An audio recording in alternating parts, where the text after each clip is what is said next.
নির্বাচন চলবে, তাহলে কি 2 মাস এই মানুষজন কোথায় থাকবে, কি খাবে? এই 70-80টা পরিবারের ধ্বংস হয়ে যাবে তো। তাহলে সেখানে আমাদেরকে অর্ডার দেওয়া।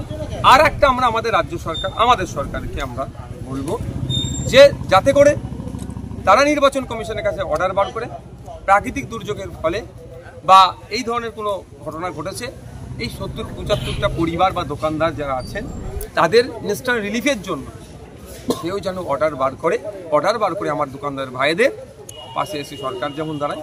সাথে সাথে এটা আমি বলবো, স্বেচ্ছাসেবী সংগঠন বিভিন্ন আছেন, তাদের কাছে অনুরোধ করব আগিয়ে আসুন।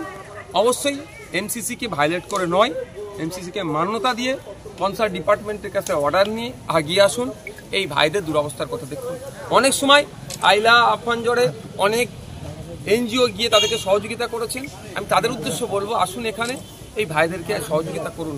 ভয়ঙ্কর অবস্থা এখানে, অবস্থা মিনস এই দোকানদার ভাইদের আমি দেখেছি একজনের দোকানে 2,40,000 টাকার কাপ এগুলো সব ছিল। সেই ভাইয়ের দোকান থেকে মানে একটাও ভালো কাপ পাওয়া যাবে না। সুতরাং সেই ভাইয়ের পাশে এসে দাঁড়ানো দরকার। একজন ফুল বিক্রেতা, একজন পুতুল বিক্রি করে, তার একটাও দোকানে পুতুল নাই। ভয়ঙ্কর পরিস্থিতি। আমি অনুরোধ করবো এনজিওদের কাছেও, সরকার পক্ষকে তো অবশ্যই, যারা বিভিন্ন সময় বিভিন্ন চ্যারিটি করেন তারাও আগিয়ে আসুন, আমার এই ভাইদের পাশে দাঁড়ান। তবে হ্যাঁ, এমসিসিকে ভায়োলেট করে নয়, সেটাকে মান্যতা দিই। মূলত উত্তরবঙ্গে তো ভোট চলছে, তা কি মনে হয় যে ভোটের ফল কেমন হবে? বা এখন দেখুন, আমি এখানে ভোটের রিয়াকশন দেবো না, মেন রুটে উঠবো। আপনি আমাকে 100টা ভোটের রিয়াকশন চাইবেন, দেবেন। আমি এখানে ধর্মস্থানে একটা এসেছি আর ক্ষতিগ্রস্ত এলাকায় এসেছি, এই রিলেটেড আপনি যে কোশ্চেন করুন এই রিলেটেড উত্তর দেবো।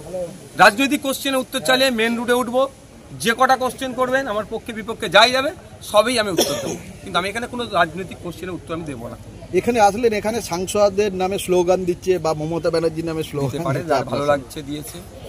কি মনে হয় এটা কি তৃণমূলের কি না অন্য কিছু? আমি বলতে পারবো না। এটা যার ভালো লেগেছে তার নামে স্লোগান দিয়েছে, তার জন্য আমি রিয়াক্ট করবো, ওই আমি নয়। আমি এসেছি এখানে ধর্মস্থানে এসেছি, ধর্মস্থানে এসে এখানকার দোকানদার ভাইরা এখানকার ক্ষতিগ্রস্ত হয়েছে তাদের হাল হাকিকত জানছি।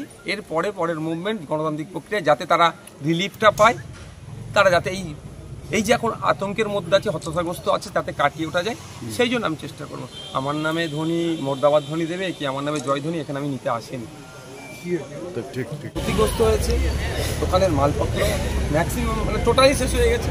তার মধ্যে থেকেও আমার দোকানদার কয়েকজন ভাই এই পুজোর যেগুলো আনুষঙ্গিক জিনিসগুলো হয় সেগুলো যারা বিক্রি করেন, ফল বিক্রি করেন, সেগুলোকে খুঁজে বার করার চেষ্টা করছি, কিন্তু সেটা তো আর সমাধান নয়।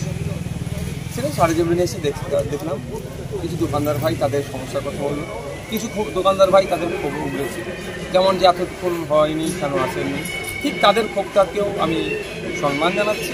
কারণ আমি একা মানুষ, আমার পক্ষে সৃষ্টিকর্তা চাই না যে কারো করলেও আমি বুঝতে পারি সৃষ্টিকর্তা সবসময় সবাই শান্তি থাকুক, পরিজনের তিনি ভালো থাকুন, খবর দিচ্ছি ওটা আমার পক্ষে আমি নিয়ে পার্সোনালি। কারণ তাদের ক্ষোভের বই প্রকাশ হয়েছে, সেটা ব্যাপার না, তাদের ক্ষতিগ্রস্ত।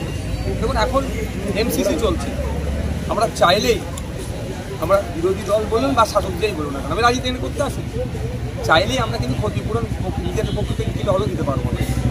আমরা অ্যাডভোকেটের সাথে কথা বললাম, যে আমরা নির্বাচন কমিশনকে প্রথমে চিঠি করবো যে আমাদেরকে এই জায়গায় এই সমস্যা হচ্ছে, কিন্তু প্রায় এখন